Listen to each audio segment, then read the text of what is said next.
Такие видео я начала видеть очень часто. Нас плохо приняли, мы не то съели, мы отравились. Я не понимаю, вы впервые на отдыхе, это может... В чем начался прикол в последнее время затрагивать Абхазию и туризм в Абхазии? Если вас что-то не устраивает, вполне куча мест есть, куда можно поехать отдохнуть. Но не нужно приезжать, отдыхать, а потом, когда вы уже уезжаете обратно, обсирать здесь все. Очень большое количество людей, которые заезжают каждый год, и все довольны.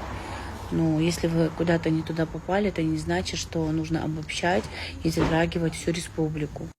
Это может случиться с каждым в любом месте, понимаете, в любой стране, на любом отдыхе. Как отравление, как персонал неудачный, так и многое другое. Но конкретно затрагивать не нужно.